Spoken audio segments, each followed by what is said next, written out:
before training, when I got in there, I was thinking about my aspirations as a competitor, like what I want to achieve, how I want to leave my mark on the sport. The conditions just didn't reflect it. So every day for some time, I would come into the gym and I would have to write down that I will get better conditions to train and I will do better. March 12th, 2017. Tune in for the Matrix Jiu-Jitsu Invitational Tournament. Matrix is going to be covering this tournament. We'll be doing a live stream with commentary, and we'll be talking about the fights, talking about other stuff, podcasting with anyone who's there, things of this nature. Tune in on the 12th of March, and all the links will be in our social media. This is going to be a 5-man submission-only round-robin tournament. So the stream will be free for you to watch, and like I said, it'll be posted in all of our social media. March 25th and 26th, we'll be hosting Leg Lock Weekend at Matrix Jiu-Jitsu in Kaiserslautern. On the 25th of March, Oliver Taza from the Danaher Death Squad and TriStar is going to be coming and teaching a seminar at our academy. And the next day, on the 26th of March, Dean Lister is going to be teaching a seminar. I'm really excited about this weekend, and I hope any of you guys can come if you are in the local area. Once again, go to matrix.com and you'll find all the invitation and links to those events. My guest today is Miha Perhavec. Miha is a brown belt in Brazilian Jiu-Jitsu under Darragh O Conaill, and he recently competed on the undercard at Polaris 4. He won a match there by heel hook, a very, very technically sound, really great competitor. This past weekend, he also just submitted all of his opponents at the submission-only tournament called Sub Over 80. He won 4 matches there, all 4 of them also by heel hook. You might also know Miha from his work on Yoga for BJJ. Miha handles a lot of the marketing and the website, and he's a really great guy. Digital nomad. What other buzzwords can we include here? Heel hooker, leg locker, hashtag no-gi lifestyle, jiu-jitsu saved his life. In this episode, Miha kind of talks about the athlete's journey. Please welcome Miha Perhavec.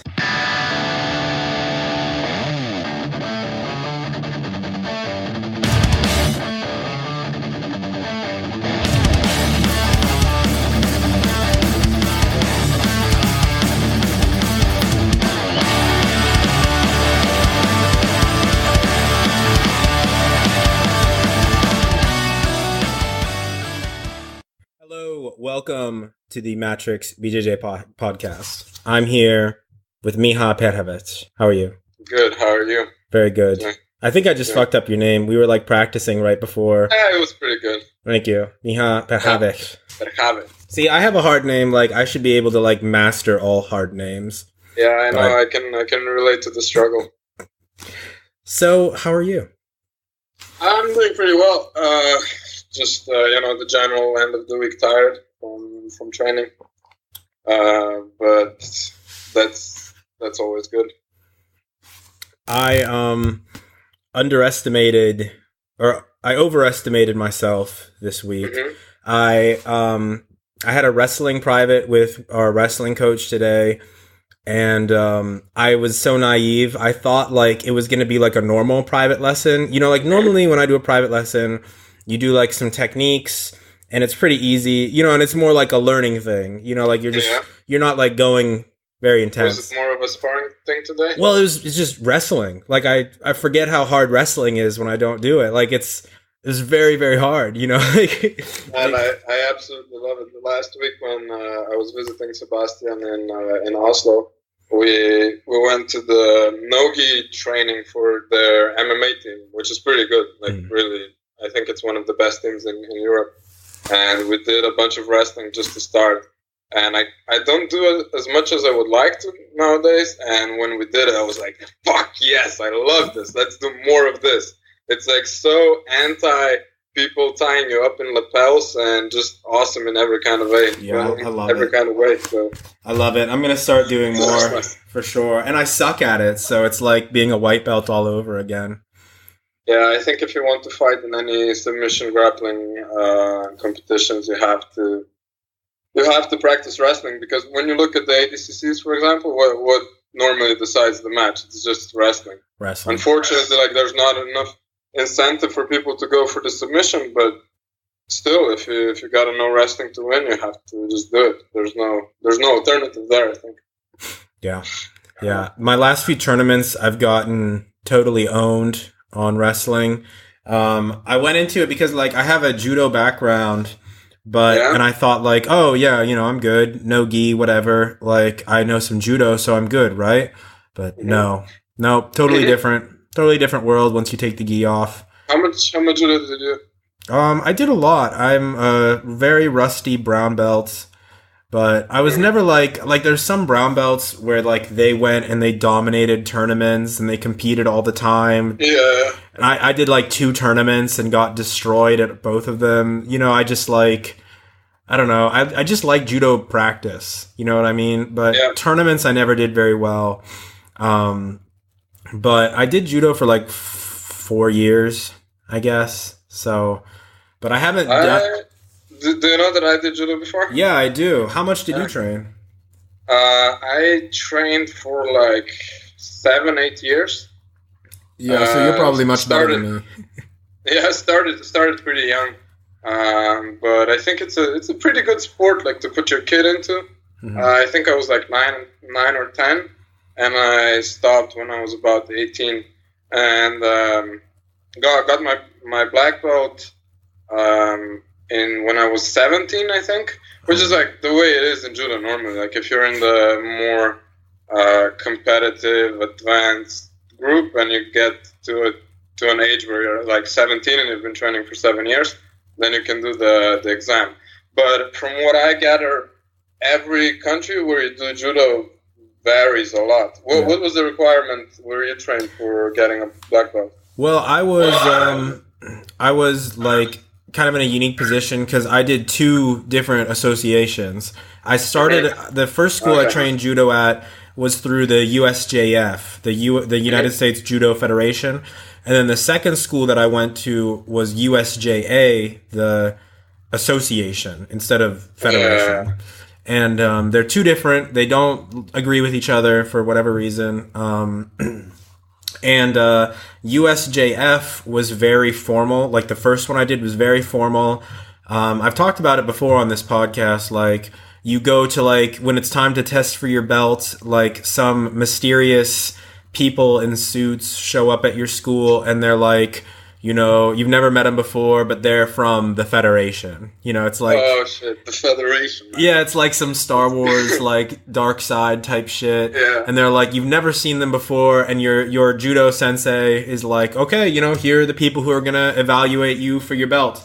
And that's how I got, like, my first few belts. They would show up at the school.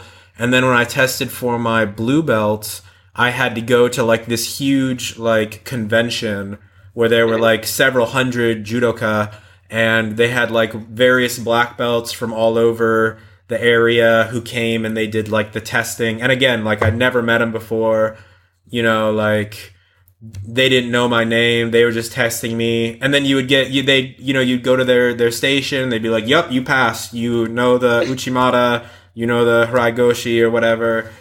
That's crazy when you think how similar judo and jiu-jitsu are. Yeah. And you think about the possibility of jiu-jitsu being like that someday, Yes. Like that it gets to that level. Yes. Because where I'm from in Slovenia, judo is really, really strong. Like it's a very, very strong sport. I think it's very much underappreciated. Yes. But this year, one of the girls that I trained with when I was a teenager won Olympic gold. Oh, that's awesome. I think she submitted quite a few opponents as well. And her final match as well. Her name is Tina Trsteniak. And she was the number 1 ranked female judoka in 2016, I believe. So then there was a girl who got a silver medal. Her name is Anna Valenšek, and she went into the competition with a torn ACL. And I think before the competition, she tore her MCL as well. And she got bronze, not silver, I think. So the way it is judo is really, really strong, but one team is like the training camp for those champions. Okay. Basically, everyone goes to them. And yeah, the way I got my belts was kind of similar. I got my black belt through doing a kata. And I basically had to learn a pretty complicated sequence and then perform it with my partner. And well, now when I look back, I really don't like that as a way of getting your black belt, because I know how you get it in jiu-jitsu. You get it through being like really, really tough and going through all the steps. But at the same time, it was a pretty good experience because you have to learn something that's very complex. Like, it has a lot of steps. You really have to know to throw as well. And you have to perform it under a lot of pressure. Because it's like, if you make a wrong step, you fail. Everything was for nothing. So that was pretty crazy because you get quite a bit nervous before you do it. And I generally love doing that, basically, getting into high-pressure situations. Yeah. They do that. They do the katas exactly like you described in the USJF, in the Judo Federation. Once you, I think you have to do one to get to black belt, like to go from brown belt to black belt. I'm not sure if it's like this in Slovenia, but they had 3 different levels of brown belt. No, that's not the same. Yeah, they had. So they had white belt, white, yellow, orange, green, blue, and then brown. And then you have 3 levels of brown, and then you can test for black. And then 10 degrees of black belt. And 10 degrees. That's the same. Yes, but I think the 10th degree, no one can get anymore because only Jigoro Kano and a few of his people had them or something like that. Yeah. And the association, the place that I went to, like the organization that I joined after the first school, they were much more like Brazilian Jiu-Jitsu, where like it was all, your sensei could give you a belt and do whatever he wanted. And he could do the test however he wanted. And the guy who I trained under was a guy named Lanny Reed, and he was a bad motherfucker. He was like in his 60s, 5th degree judo black belt, and he was really, really good. He would just test you. Like, you would just show up. It'd be like jiu-jitsu. Like, he would still do a belt test, but you would show up, and he'd be like, hey, we're doing your belt test today. You're like, oh, okay, cool. Shit. And, but like I only tested once with him to get brown belt, and, he was very like, kind of walked me through it. Like, the whole time I did nothing right. Like, he would ask me to do a throw, and then I would do it like kind of what he wanted to see, but then he'd be like, okay, that was good. Like, you pass, but let's talk about how you can do this a little bit better. And it was kind of like a coaching experience. But then he gave me a brown belt, and I was like, okay, cool, sweet. But a lot. Yeah, it's kind of like a private lesson, basically. Exactly. As well. Yeah, that's pretty good. I think judo. Well, my judo, at least, when I was training, I never ever felt like I was doing too good at it. I have to state that, because when I compete, like, people think that the judo black belt is like some crazy advantage. First of all, no. When you come from judo into jiu-jitsu, you get smashed for a little while because you turn your back way too much. Yeah. And when I started, I had like 75 kilos, and I was going against guys who were much, much bigger. I remember, like, the first few weeks when I trained, there was this bodybuilder, like 100+ kilos. Wow. Of pure muscle, like the biggest man I've ever rolled with, I think, up until now. And I would constantly go against him and just get crushed. And then he tore his ACL because, bodybuilders, and they consume too much rice, chicken, and broccoli, and then their joints get a little bit weaker. Yeah, usually from all that rice. So that, I think judo can be also a little bit of a disadvantage when you get into jiu-jitsu. And what I was talking about, the training in the Slovenian team was the thing that I gained most from, because there was an element of mental toughness that's like out of this world. When I got a chance to train with the team that later became like the best judokas in Slovenia and the Olympians there. We would go and live close to the dojo. One time it was just like an old house that was there. We just lived on the ground with a sleeping bag. And then at 6 a.m, the coach who's like a guy kind of similar to what you described before, 60, bad motherfucker, looks like a bear, giant ass cauliflower ears. He would come out and get us all to go running in the woods, or we would do, that exercise, I don't know what it's called in English, where you're basically walking on your hands and a partner is behind you holding your legs. Yeah, wheelbarrow. Wheelbarrow, exactly. We did that on the driveway of the dojo, but I'm not sure if someone put gravel on it on purpose because it was like asphalt, but then there was so many stones that it just made it worse on your hands. That's the kind of stuff we would have to do at 6 a.m.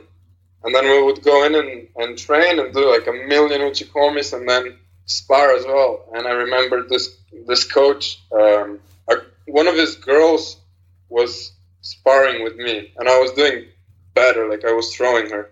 He comes up he had a little bamboo stick.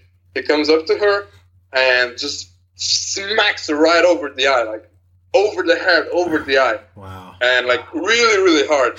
And side note, there were already 3 bamboo sticks broken at the corner of the dojo. So he must have been doing this a lot. Like he hits her, she starts crying, continues sparring. I throw her, and again he comes in and hits her. I was like, what the fuck? This is a traumatic experience. What's going on?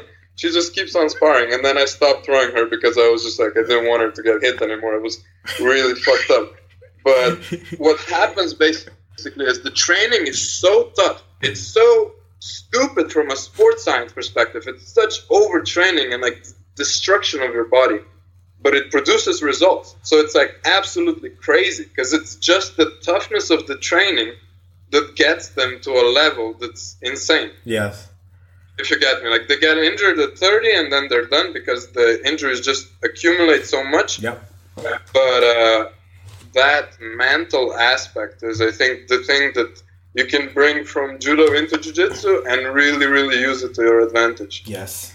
Yeah, that was kind of a long story that went into many places. Please. But I hope that... I love stories. And, I mean, my school was nothing as intense as that, but the practices were very tough compared to Brazilian Jiu-Jitsu, because there was a time where I was doing Jiu-Jitsu, because I went to school in Pennsylvania, which is a different state than where I grew up in Maryland. And in Maryland, I had a Jiu-Jitsu team, and then I would go to school for a few months and I would do Judo in Pennsylvania. So I kind of had like a little bit of both going on. And the Judo practices were so much tougher than the Jiu-Jitsu practices. Like, kind of like what you described. I never woke up at 6 a.m. and did crazy shit. But we would do crazy shit just like at a normal time of day. But the practices would start with like almost like a CrossFit circuit to warm up. They would warm up with like rolling, they would consider like like newaza, that's like the warm up, but not like flow rolling, straight up like rolling. Yeah, straight up grabbing the kesagatame and pulling on something. Exactly. Head. They'd be like, all right, let's, do a warm up. Let's just, do newaza for like 30 minutes. And then you do that and they'd be like, okay, everyone warm. Okay, let's start doing a million uchikomi and throwing you like crazy. And it was intense. And then you were completely dead at the end. My lower back was like so messed up because when you're a teenager and you're doing a lot of nagekomi, pretty much everyone's right-handed and they just throw you on the same side all the time. Yeah. So I think like my entire spine just moved out of position. But one thing I really think about a lot is that when I was training back then, I never got any competition results and no real like confidence. Because when you start winning in jiu-jitsu, I think eventually you get really confident in yourself. But I never had that in judo because the problem of mine was when you're like 17, you can compete for the cadets, or maybe like 16 or 15. I'm not exactly what age, but basically what would happen is we would go to an European competition.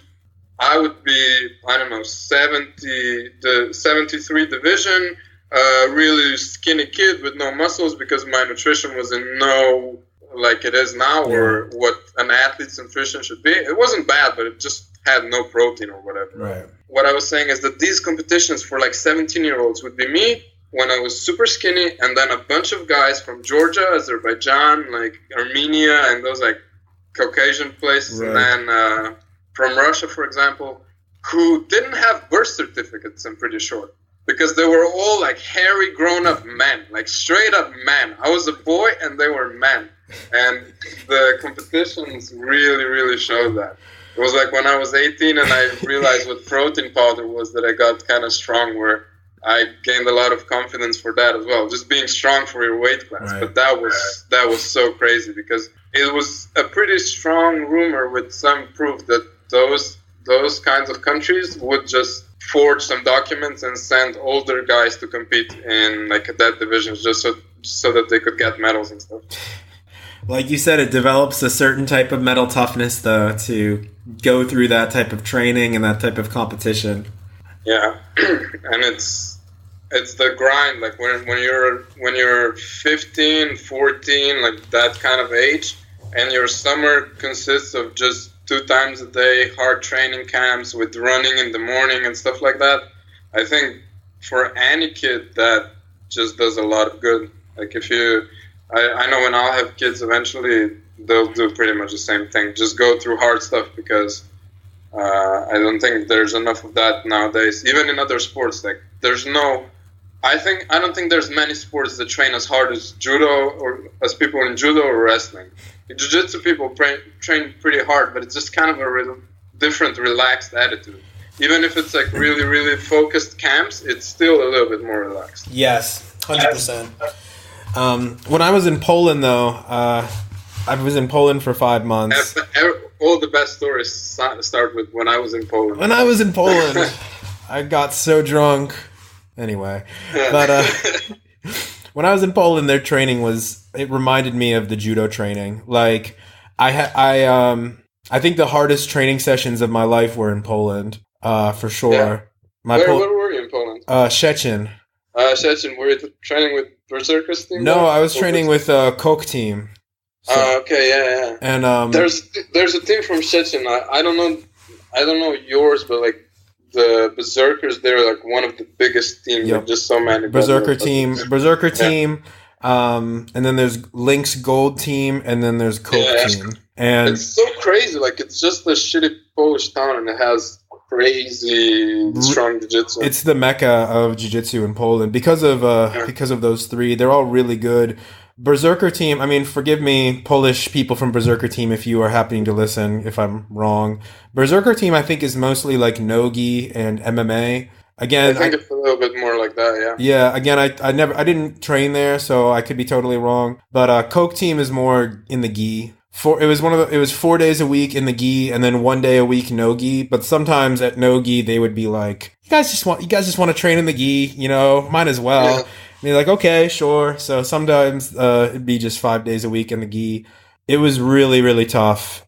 Every class started with like a CrossFit circuit and crazy warm-ups and things that like they could do no problem, but I could never do, like crazy cartwheels and flips and back flips and front flips and things that like my American fat body like cannot do yet. All sorts of crazy things. It was the first time I ever did like competitive warm-up. Yeah. Like, for example, you and I, like hypothetically, we would be partnered up. We would have like a partner warm-up circuit to do, like wheelbarrows, maybe like jumping over each other, or we had to like shoot on each other a certain amount of times. And then whoever did it, like we would be competing with every other group in the class, and whoever. That's a little bit counter warm up like. Yes, and then whoever like was the slowest team, they would have to do like 100 push-ups, stuff like that. That's so Polish. That's really, really Polish. It was crazy.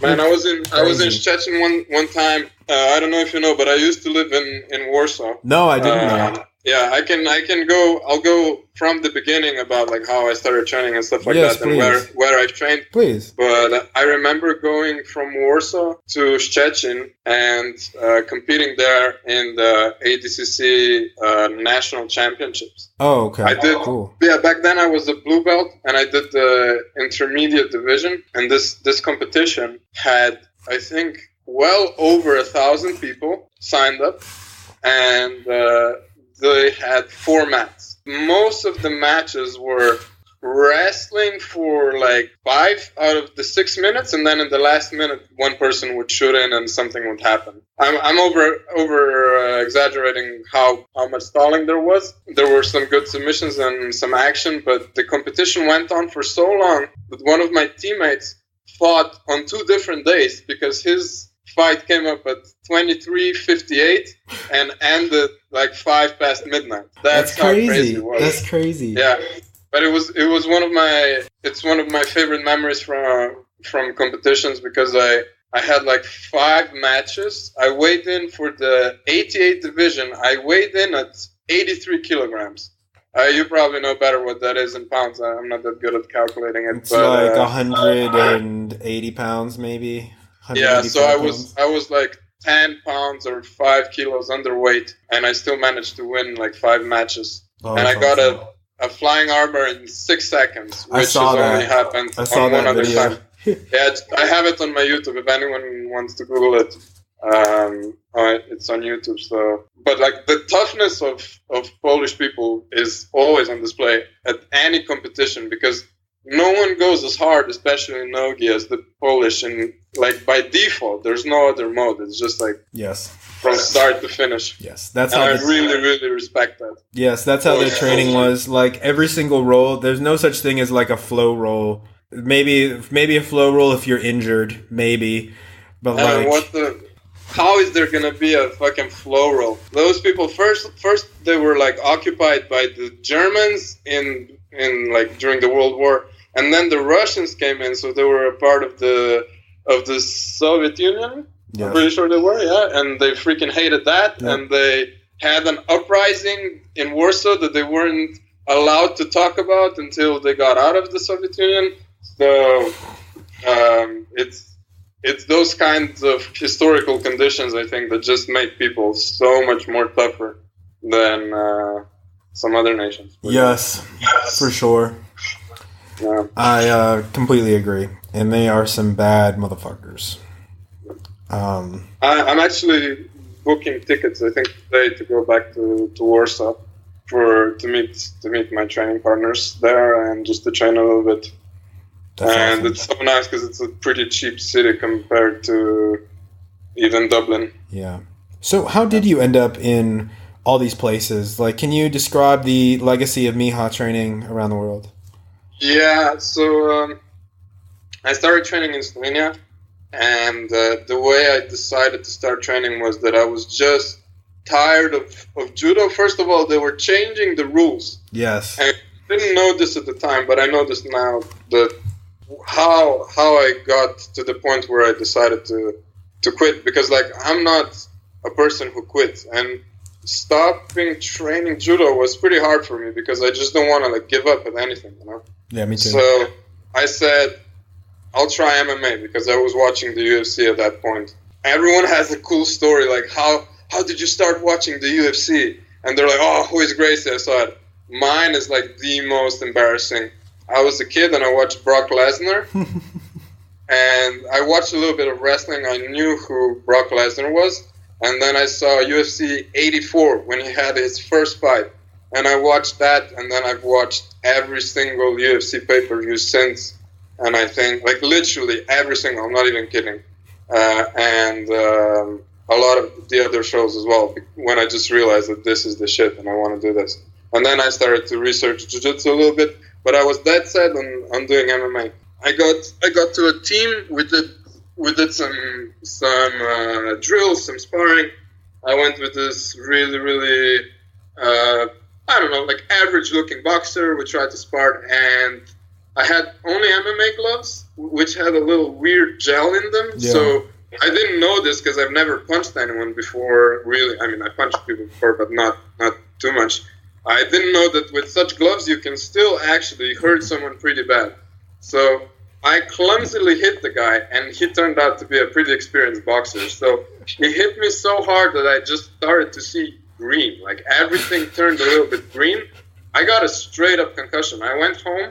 My end of high school exams were the next day, and I just couldn't study. I was really, really excited to study because it was history, and I really like history, but I just said, no, I'm going to go to bed. That's how hard I got hit. Wow. But then I came back for the next training. They told me that 2 out of 3 or 3 out of 4 trainings a week are in the gi because they do this thing, jiu-jitsu. And I'm like, okay, I have a kimono, I'll do it just because there's no other training. Let's just get on with this MMA. And then I did a few trainings and I just realized this is what I was born to do. Literally, this is what judo should have been, and I'm here to do this. So that's how I got into jiu-jitsu. And then after 3 months of training, every single day, we only had three or so trainings a week, but I was really, really preparing for them. I was watching videos. I was so excited. And after 3 or 4 months, I went to my first competition, which was in Serbia, in Belgrade. And that's a 6-hour drive from Slovenia. Mm. And I remember, I think most people who compete for the first time, they don't prepare like I did for this competition, because what I did was I found a division that was kind of appropriate for me. It was lightweight, and I had to cut quite a bit of weight, I think 3 or 4 kilos, but I knew from judo that that's no big deal. You just have to be fucking tough and do it. So I was running up and down the stairs in the hotel. It had 11 stories. I was running up and down to lose the weight. I had the first fight of the day, first match of the day, against a guy from Belgrade. So he was a local, and there was loads of people in the stands. So they call his name first, and they say he's from Belgrade, and then they call my name, and they say I'm from Slovenia. And I remember, so weird for a white belt match, but I guess that's what Serbian people are like. They just started cheering for the other guy. So the place went crazy for the first match just because he was a local and I wasn't. And we get on the mat. I get a grip, and just boom, haragoshi. Just that's awesome. Wow, just get straight ippon. I get on top, and in that moment the entire place went quiet. And I'm so happy that is my first match ever in jiu-jitsu, and that I can describe it like this. But I won. Oh, that's awesome. I won that competition. I won 3 fights, and I was up by 2 in the finals, and I avoided getting choked for 4 minutes. I almost went to sleep 5 times. But I won the competition, and that hooked me. I was like, shit, I need to do this more and more. That's what I'm here to do. And then I just started competing a lot with the team in Slovenia. After a few years, I pretty much went to every single competition in the region, and there weren't very many where I've lost a match. I think I won pretty much my division pretty much every time, with a few exceptions, and then I would lose a few absolute matches, but I also won the absolute division a few times. Both gi and no gi, we were just doing everything. And at that point, our team, which is Alliance Slovenia, we really competed a lot, and we pretty much any competition we went to, we had this mindset where we practically couldn't lose. So it was a really, really good environment to grow up with, and we had a nice attitude about it. And then in 2012, I think I went to my first international competition. It was just me, my coach, and his girlfriend, and I think I was the first Slovenian maybe to compete in the IBJJF, or at least to get a medal. I was competing there, and it was pretty crazy because that's also when I got my first sponsorship. I started to compete in the no-gi Europeans there, and it was blue belt, I think middleweight division. I won a few matches so that I got my bronze medal, and I was really, really excited. I don't think anyone in Slovenia got a medal before even And just to go to a strong international competition and do pretty well was like a huge booster for me. And then I talked to Matt from Scramble, who actually got me a rank rash guard that I needed. And I also entered into the absolute division. The first match was just me against a guy from Hodges Gracie. So it was my coach, who was a blue belt at the time. No, a blue belt, a purple belt at the time. When I started training, he was a blue belt. Like no real experience. We were just kind of winging it. He was in my corner, and in the other guy's corner were Hodges Gracie and Victor Estima. And I won that match, and then another one. The third match, I get called to go on. I start walking out, and I turn, and behind me is the biggest guy that I've ever seen fight at a competition. It was a big black guy from France. Just like, if I were to meet him in a dark alley, I would freaking shit myself. And we had a really, really exciting match where I was taking him down, he was taking me down, just scrambling everywhere. At one point, I went in for a double leg. He put his knee up. I fell with my solar plexus on his knee, and I thought I was going to die at that moment. I thought like my chest had caved in, and this is it. But it was just like straight in the solar plexus. I crawled back to the mat, and as soon as I saw the referee look concerned, I just kind of changed my expression, but I was still in a lot of pain. And that match I won just because the guy was running out. So it was tied on points, and I was chasing this big motherfucker down so much that I won because he got a penalty for exiting the area. That's and so funny. After this match, it was just some random blue belt. People from the stands, literally 3 people came to me, shook my hand, and said that was incredible. And I think that's why the guys from Scramble who were watching were also pretty excited, and I got a sponsorship that I still have, and I'm really, really happy about. On that day, my first competition as the blue belt. That was the first international competition that I did, and got 2 bronze medals, which was pretty cool. And then basically I started doing a lot of other IBJJF competitions. And I did the Europeans a few times. Did pretty well, but never got a medal, which still pisses me off, and I have to fix that pretty soon. And then my other competitions were always like nogi, mostly nogi oriented. I did the nogi Europeans 3 more times, and I medaled at all but one. And I did the Rome Open as well, and I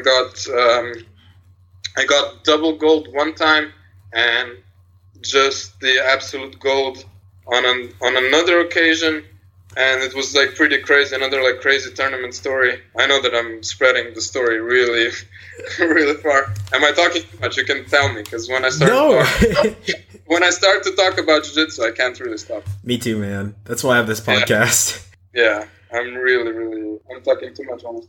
What I wanted to say was that I had this performance where I won the gold in the absolute division, and then the next day I had to get the gold. I wanted the gold in the Nogi European Championships. The first match I kind of won, but I was really tired. And then in the second match, I fought a Russian guy that I had beaten the day before. He took my back with an arm drag, jumped on, got me in a choke, and then I think that's pretty much the only time I've seen someone pass out from standing, because I was standing up, he choked me, and I fell like face first, choked out, and he held on for like 3 more seconds, and then he let go. And that's the story of another concussion, and it was actually pretty impressive. Oh, man. Yeah, it was pretty brutal. Where I was going with this incredibly long story is that after a while, my team back home, people started to drop off and stop training, and the coach, he's doing like a PhD and stuff. He has a lot of other things to do, so there was no environment for me to develop as much as I wanted. I wanted to be the best, but there was no one at that level to train with anymore. Right. And that's when I started to seek other options, and I was finishing my bachelor's, and I took an Erasmus program exchange with Warsaw, which was a really good decision because I trained there. The Lions Warsaw with this guy called Radek Turek, and he has an incredibly underrated team there in Warsaw. He did the ADCC 3 times, and most people don't know who he is. And the deal with Polish Jiu-Jitsu, in my opinion, is people don't get to see how good they are just because they don't have the money or the chance to go out and compete. Totally agree. Totally agree. When you were there? Oh, yes. Most of them do local tournaments in Poland because local tournaments in Poland usually charge like 50 zloty, which is like, 10 euro, something like that. But then, like, for example, IBJJF just had their first tournament last year in Poznan in Poland. And yeah, I know. They're doing it again. Yeah, yours truly competed and got smashed at that tournament, but by some very, very strong Polish guys. But yeah, it was 120 euro or something like that for me. And for me, I was like, okay, I understand that's IBJJF, that's like their standard price. Yeah. But for Polish people, they're like, no way. Like they can't, that's too much. Like, spierdalaj, kurwa. Exactly. No way. Kurwa, spierdolę. And it's like there's just, so at that tournament, it was the first ever IBJJF tournament in Poznan, and there was like no Polish people. There was hardly any. Yeah. Because they were just like, fuck that. That's too much. Like it was in Lublin, right? I think it's like there's this one town like next to Poznan where the competition is. Yes. Is that right? Yep, that's exactly right. They have all the competitions there, like so many freaking competitions. Yeah, and but I think they're doing it for $50 this year. Okay, good. Hopefully they get I'm more pretty people sure. in. I mean, that's the only way to go because look, the Polish nationals. How many people do they have? Like 2 years ago, it was 1,500 people. So many fucking people, man. Yeah, and they paid like 15 euro. I don't know how many zloty, but there's like 20 sponsors or some shit. Yeah. And it's like internal sponsors. It's Polish brands. Yep. That's freaking crazy because Poland is like a bubble within Europe where jiu-jitsu is growing and people don't even know about it. They don't even know. They're like the best in Europe outside of maybe like the UK and Scandinavia and a few other places. They're one of the best. Probably the UK and Scandinavia as a whole is like, where they have the best. Yeah, but Poland they're so good, man. And people just, like you said, they don't know. And then Polish people, they like a whole bunch of Polish people went to ADCC Europeans in France this year, and they, from what I heard, they crushed it. It was the Polish and the Finns crushed ADCC Europeans. From what I heard, I didn't go, but a bunch of my teammates went, and they said the Polish and the Finns crushed it, and everyone was like, "Where'd all these people come from? These fucking outstanding competitors no one's ever heard of before." And then they just come out from Poland for like the one major tournament that they decide to go to, they destroy, and then they go back to Poland and they do all their local tournaments. Yeah, man, it's absolutely crazy. When you think about it, that there's people who could do really, really well at IBJJF level, I'm sure, like in the black belt division, especially in Nogi, but they just don't. They just stay in Poland. Yeah, so what I was saying is in Warsaw, there's like really, really good teams where you have a bunch of tough people training. They had, at least when I was there, they had this initiative where every Sunday, all the gyms train together, just sparring. And that's awesome. Like really, really. In Poland, I spent a year, trained there, competed, and just lived a student lifestyle, but not like the rest of people that do a students exchange. If I'm completely honest, it's just like a giant party. Like people literally taxpayers pay for a giant party. It's just that. Sure. It's not like certain universities are really tough to finish as well. But this was just such an amazing opportunity. First of all, it's a very cheap country for people from places like Slovenia, which isn't like it doesn't even have a high standard, but it's always higher than in Poland. So it was just a really good opportunity to train pretty much all the time, twice a day and stuff, and compete. That's awesome. You probably got a lot better. A lot of good experience. Just from training, like there's Radek Turek, I also mentioned, and then there's Kamil Miński, who's one of his first students and friends. He's a huge dude, like 100 plus kilos. He did the ADCC 3 times, and he submitted Tom DeBlas and James Popola, and no one even really knows about him. Wow. He just won an invitational competition as well, that crest thing in Helsinki, if you're familiar with it. Yes, that's the one Sebastian competed in, wasn't it? Yeah, exactly. Yeah. Yeah, so guys like that are really, really, really good to train with, because you just get smashed all the time and you grow from it. So that's pretty cool. But after that was done, I had to go back to Slovenia. I was there for a year.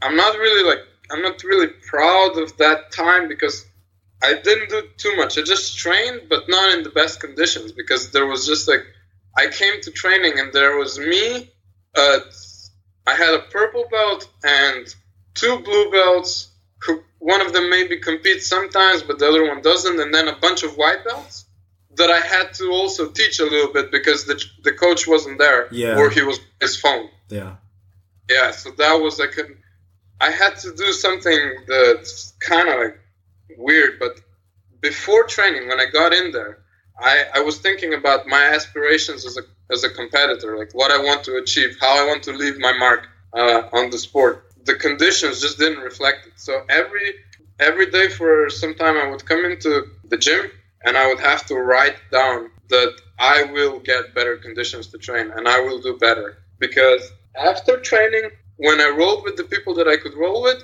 I had all these endorphins going over me, and I was like, it's fine, I'm going to go back home, and tomorrow morning I'm going to do some kettlebells, I'm going to lift some weights, and then I'm going to train again. And then you kind of get sucked in this cycle of doing nothing. But in that year, I had a lot of chances, like to compete internationally a little bit, and to travel a bit. For example, one time I went to Chechnya with a buddy of mine to corner him for an MMA fight, and that was another like totally crazy experience, where he fought in pretty much the only place in Chechnya where you can fight. And then after, we went to, Razman Kadyrov's, who's like a straight-up dictator, war criminal guy.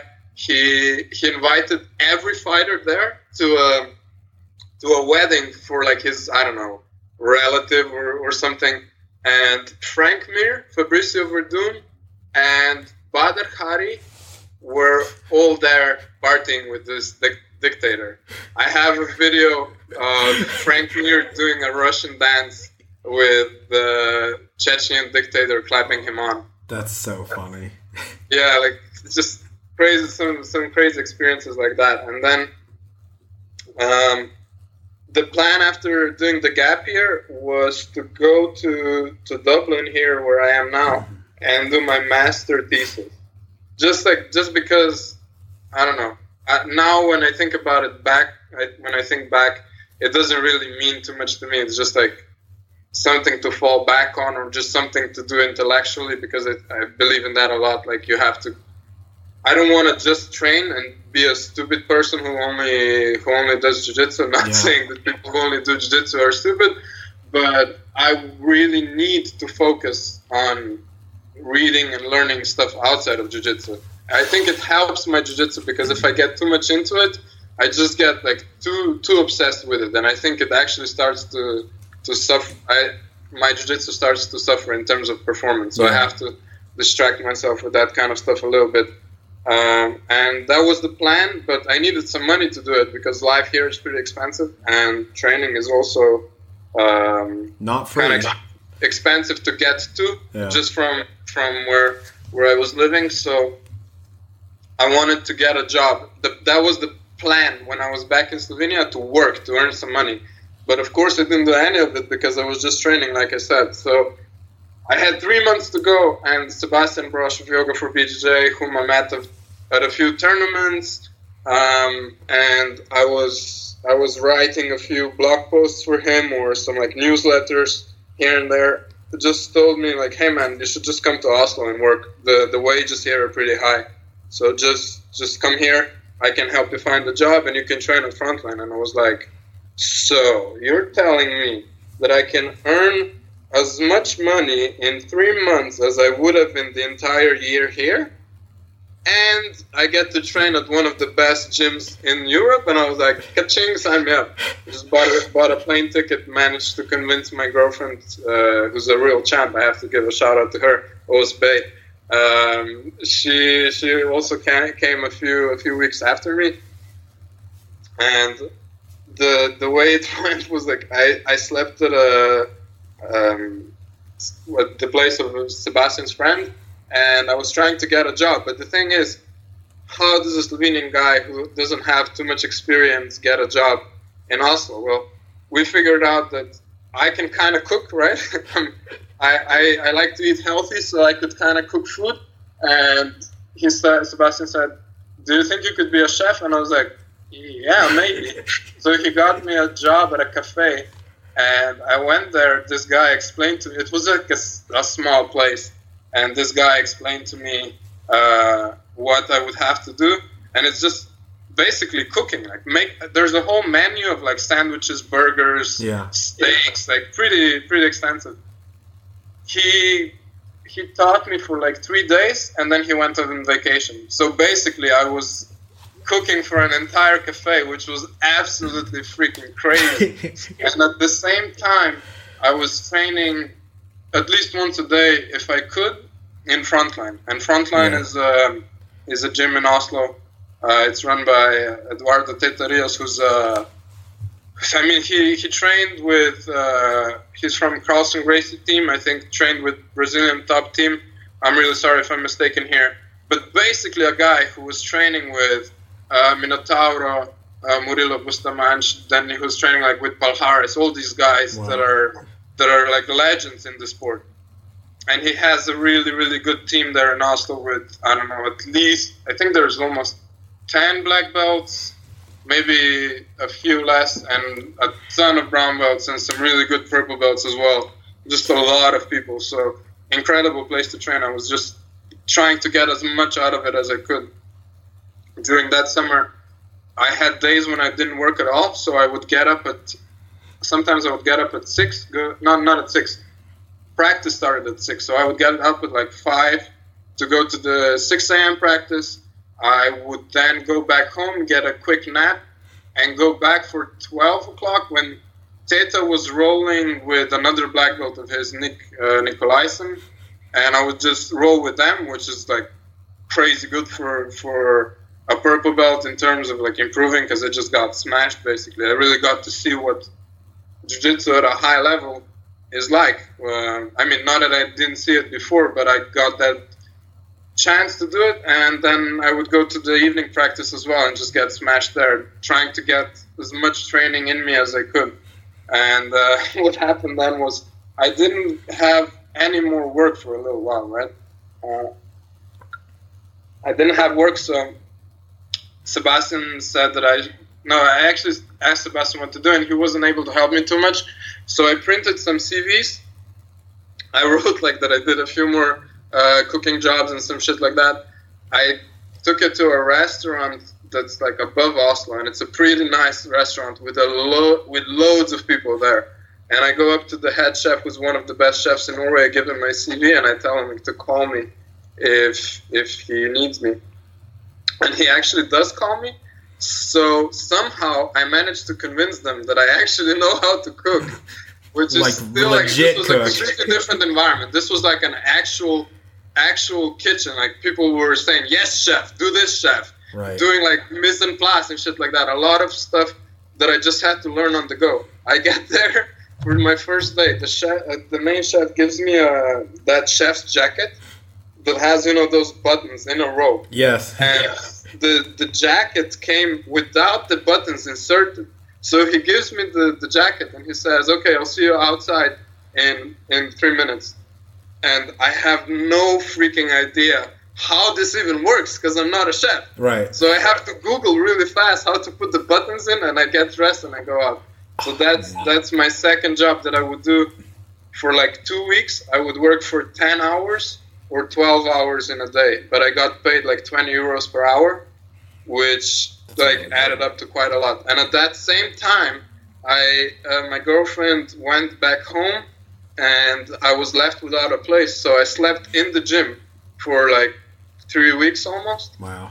And it was a good experience, but it also wasn't the best. Now that I look back at it, I'm really happy because it's a tough thing to do, but there was no kitchen, no way to really make warm food. There was a washing machine, and I would sleep in one of the back mats at Frontline every morning at 6 a.m. The cleaning lady, who was a real bitch, by the way. If you're listening to this cleaning lady by any chance, I don't know.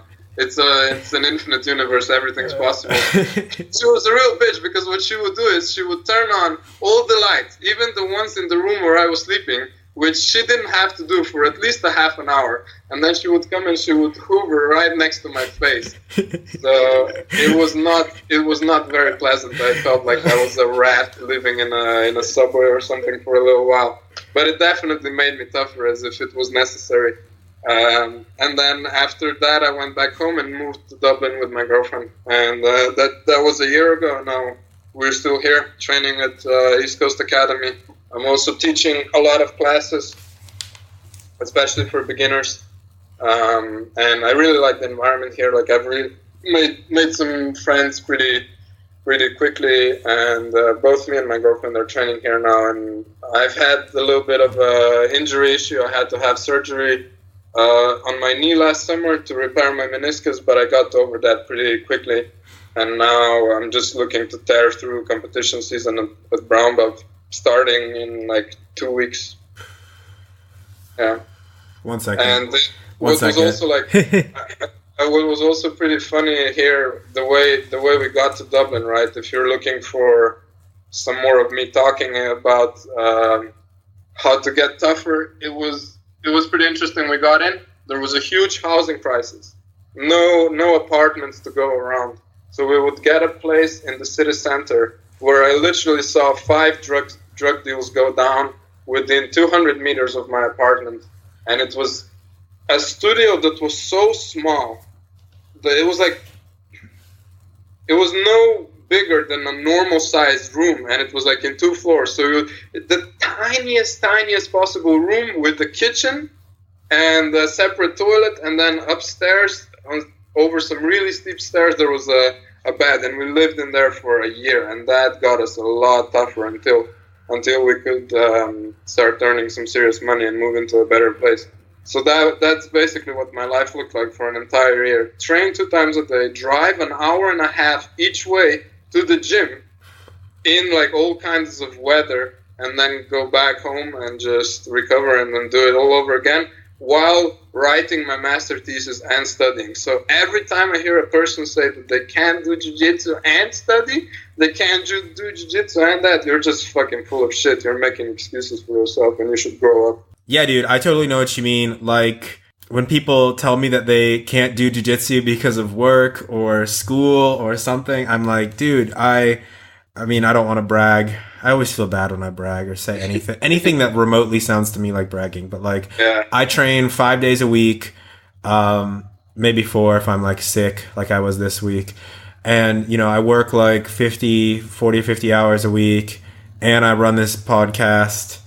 Yeah, you can train, you know, like. Yeah, sure, man. Like, it's just priorities, because what you have to ask yourself at the end of the day is, how full of shit are you? You know, when you have this internal dialogue, and you're like, oh, but I'm doing this and that and this.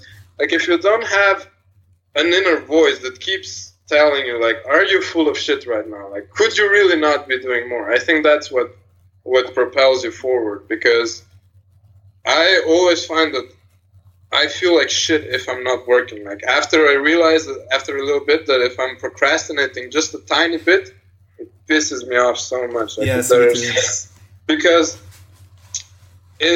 my worldview could be summed up like really, really quickly. I don't really believe in any religion. I think it's a giant waste of time. Sorry if anyone's butthurt. I don't really give a shit. But what I do think is that we are here in the universe for, like an average of 80 years, if you're lucky. Maybe with some modern technology we could push it to the limit a little bit more and squeeze out a few more years. We'll see, but that's pretty much it. That's all we know. Like, we're here for 80 years. No one knows what the fuck is going to happen after. No one's ever come back to say anything about it. So if you're not using every second of those 80 years that you have, you're basically just throwing your life away.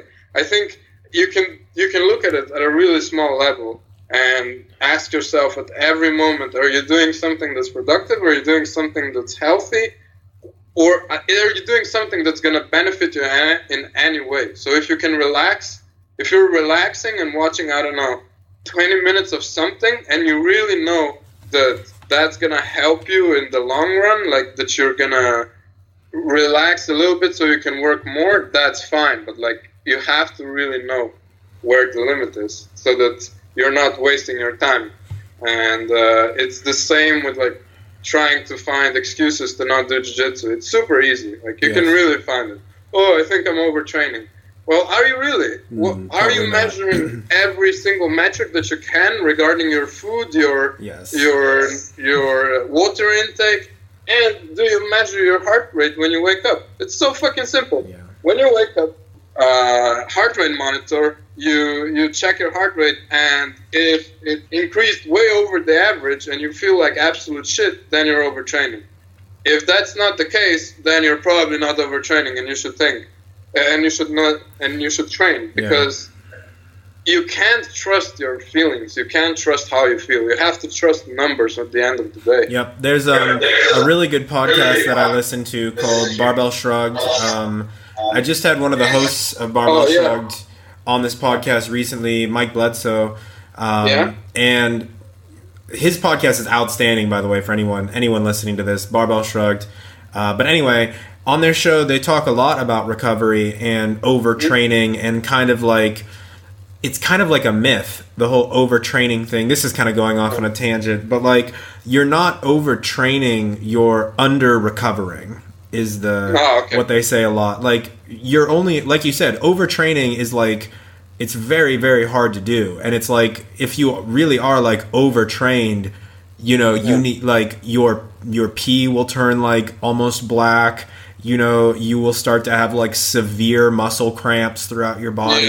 It's like a medical emergency. That's a little bit different definition of overtraining. I think that's like your body straight up trying to die. Exactly. Like, but that's what, like, technically from like a medical perspective, saying like actually, overtraining is kind of it's like your body not trying to die. It's the opposite around. Exactly. Yeah. And so like most of the time when you think you're overtrained, you're under-recovered, and you just need to do things, like you said, you need to fix your nutrition, you need to maybe do some yoga for BJJ to stretch, you need to you need to take a nap, you need to take a cold bath, like right now, I woke up feeling like sore as fuck this morning, and I was like, holy fuck, I have wrestling practice today, and then, training tomorrow, training the next day. I was like, how am I going to get through this? And I said, okay, I'm not overtrained, I'm under-recovered. So I did yoga for BJJ, I ate a really good breakfast, I took all of my vitamins and fish oil,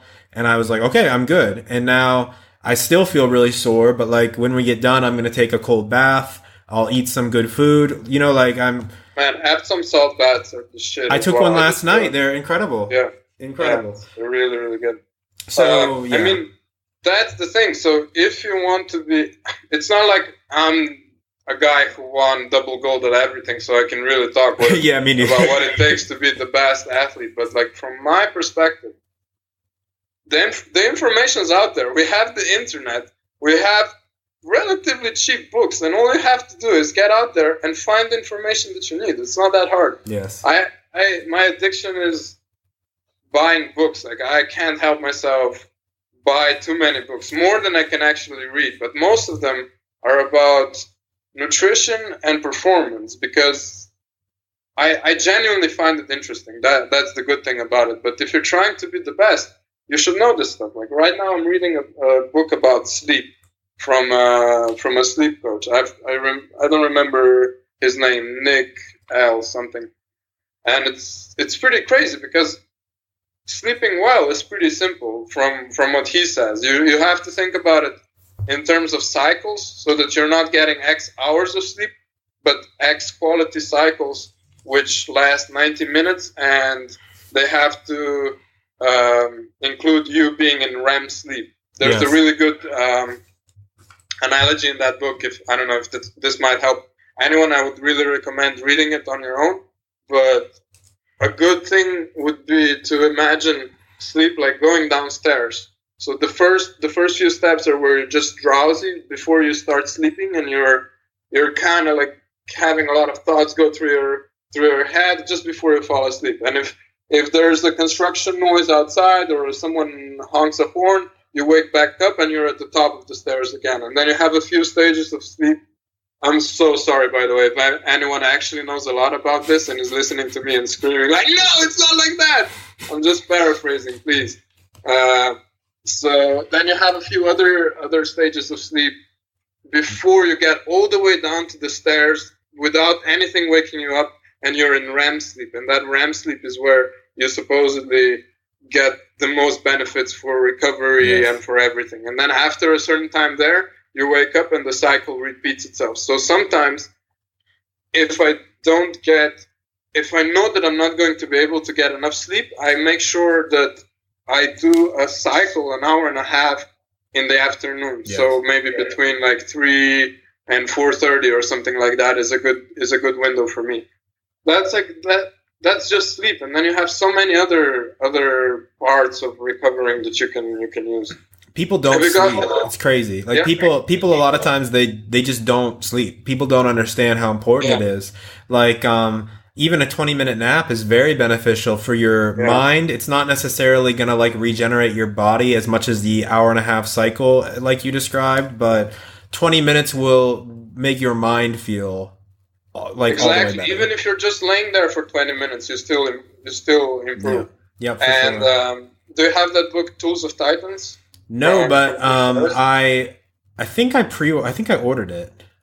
Yeah, man. If you did, that's definitely a good idea. I listen to Tim Ferriss's podcast all the time, though. So yeah, it's pretty crazy. Like I really like the tips that he has, and like just the people in that book. I mean, I know it's based on his podcast, but there's just so much good information there, like how to improve your recovery and everything. And I think like tips on meditation and stuff like that is like really important. Yeah, for people who have no idea. Go ahead. I'm sorry. No, I'm asking if you meditate yourself. A little bit. I whenever I take a bath, like an Epsom salt bath or a cold bath or something like that, I meditate. I try to do meditation more and more. Honestly, I think I get a lot out of yoga. You know, I get a lot of it's very similar. Very similar. Like, it's obviously different. We haven't talked much about that, but I work really, really closely with Sebastian. I help him with pretty much everything that happens on the website. And I also do a lot of yoga now because all the stuff that I described before, all the training and the judo, there was never much stretching involved there. So a lot of like stiff muscles and just like poor mobility that I'm still working on. It's like still not gone. But basically when I started doing yoga, and I started doing Sebastian's videos, but they were the old ones, which really, really sucked. Like now we have, I don't know, like 150 new videos in a studio with proper equipment and proper structure and everything. Like it's a completely different product, but moving with your breath and just being focused on the movement is meditation, actually.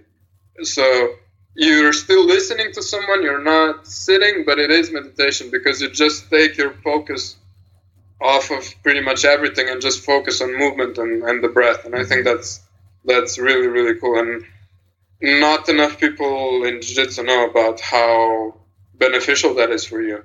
But it takes hard work. Like you can just plop yourself on a couch and watch Netflix for 30 minutes, or you can get your ass, when you're sore, when you're tired, you can get yourself to a mat and actually improve yourself. But it's like delayed gratification. If you can deal with that, it really helps. Yeah, yoga has been hugely beneficial for me, and I love it. I'm totally hooked. And it's your videos, it's your website, you and Sebastian, that got me hooked. Yeah. So thank you. Yeah, we're really happy to see I mean, when we look at our like some of the custom service messages, man, there's so many people who write in and say how much it helped them and how great it is for their ex, like I don't know, whichever body part that they needed the most help on, and it's kind of sad almost that not everyone already knows this, that this is like you have to take care of your body, because what I didn't know myself was how I'm actually moving, what's possible for me, what isn't possible for me. A lot of people in jiu-jitsu get injured just because they do a move that they can't actually do. Yeah. If you have, I don't know, like super, super tight quad muscles and your hip flexors, and if you squat really hard or you get if you kneel really hard or get thrown on a bent knee, that might hurt you because your muscle is so tight. Yes. So, or like dropping down aggressively when you don't have the mobility to do it. Stuff like that can get you injured. And if you just do yoga and you're not a single millimeter more flexible in any way, but you have the body awareness that comes with it, you're going to be better in jiu-jitsu because you know how to not put yourself into positions that get you injured. I think that's a huge plus just among many, and I don't want to sound like I'm doing my regular marketing job for yoga for BJJ here, but it's just like any yoga. If you go into a studio anywhere that's decent, you'll get a lot out of it, I think.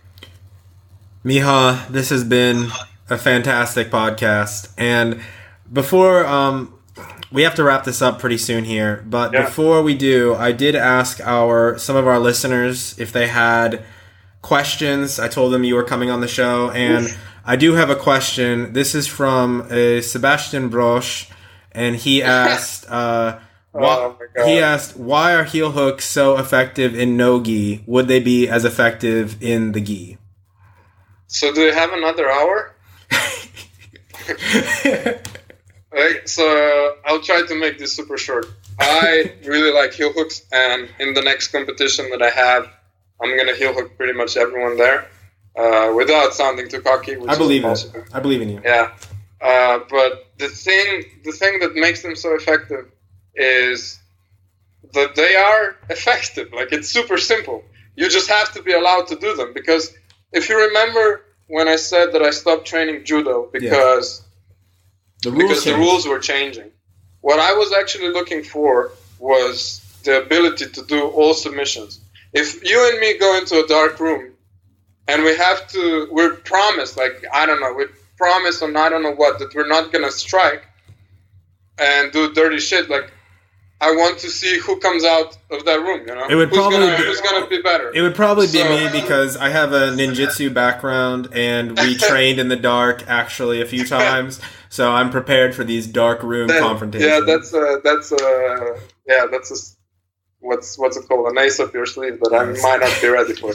Purely hypothetical. I'm just making an example. So if there's no heel hooks involved, like, how do I actually find out? You basically forbid me from doing a very effective thing. Yes. And I think that's what grappling should be. Like, we can have all the different rule sets that we do, but sub only has to be a part of it. So there has to be competitions for those that are interested. Like, I know people who say sub only is bullshit. Like, it's stupid.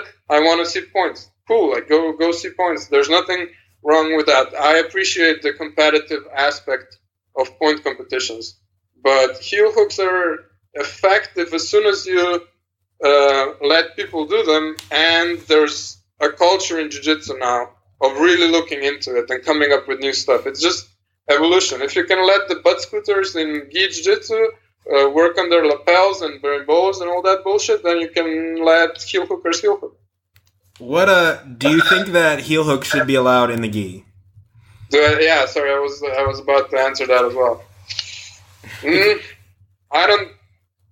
I think, like, maybe a part of me wants them to be legal because I would do so much better in competition than I do now, but I also don't think that's a really good idea because jiu-jitsu would change drastically in the gi if they were allowed. Like, people would start to do them a lot more. and the extra friction from the pants and the gi material would make it much harder to escape.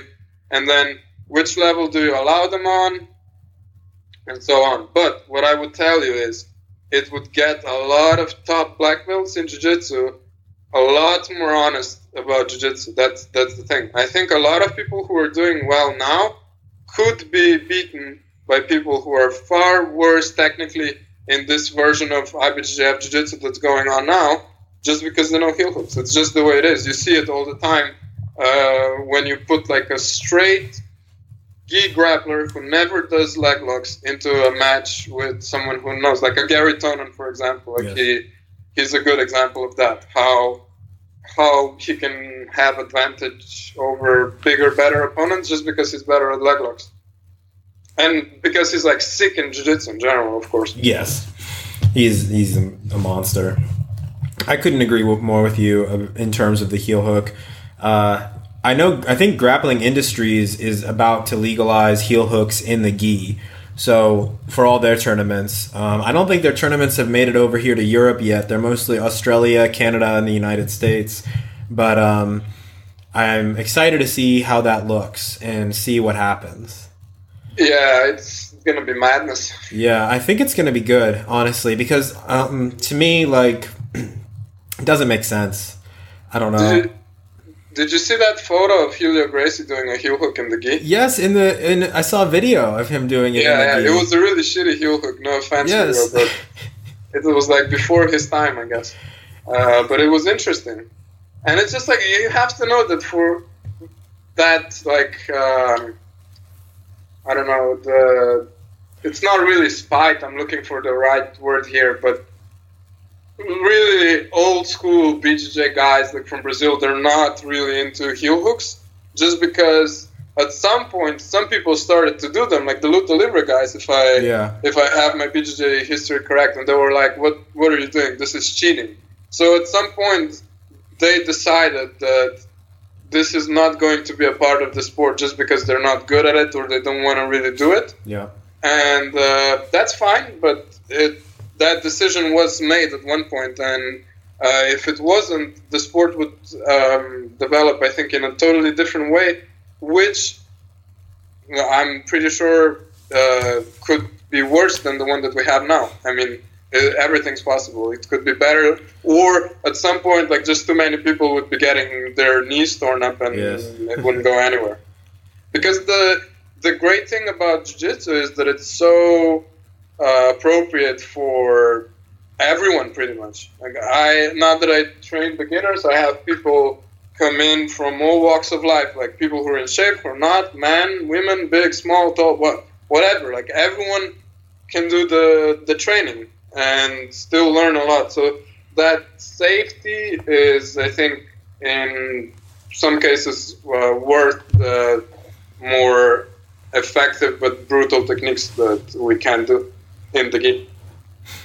Miha, you're a sage and a gentleman and a warrior, and it's been great talking to you. And let's do this again soon. Hopefully live. Hopefully I'll be able to come visit you in either Dublin or Oslo. Man, I have a nice spot with a mattress ready for all of my buddies who want to come train to Dublin, and there's a lot of good training to be had, so make sure to stop by. And I would like to thank all of your listeners who have suffered all the way to this point through me talking about me. I'm sure if they've listened this far, they're probably like just hating their lives. They're like, man, they're probably my girlfriend or something. Yeah. No, but it was really nice talking to you. So for sure, thanks, the invitation is out there for you, and like just anyone really listening to this point, you pretty much earned the right to stay at my place and train with me. So hit me up. Yoga for BJJ, Scramble. Yeah. Thank you. Jiu-Jitsu, and check them out. Especially Yoga for BJJ, man. It will benefit you more than you think, I think, if you haven't done it yet. I agree. Miha, Thank you. We'll talk again soon. Talk to you soon. Take care. Thanks again to Miha for being on the show. Wonderful to have you, my friend. Thanks everyone for listening. If you liked this episode, go to matrix.com/podcast/Miha and you will find all the show notes for everything that we talked about in this episode. So I'll throw up some videos of Miha competing. I'll put in links to Yoga for BJJ, Miha's athlete's profile, and just all the other things that we talked about in this podcast. So check it out, matrix.com/podcast-Miha. Once again, tune in on the 12th of March for our live coverage of the Matrix Jiu-Jitsu Invitational Submission Only Round Robin 5-man 70-kilogram tournament, no holds barred except for punches and kicks and things like that. It's going to be a really great time. It'll be totally free for you to enjoy from the comfort of your own home or hotel room or apartment or wherever you're going to be watching the show. I've seen lots of live streams in hotel rooms, so if you're going to be in a hotel room, hey, we're here for you. On the 25th and 26th of March, we're going to be hosting Leg Lock Weekend.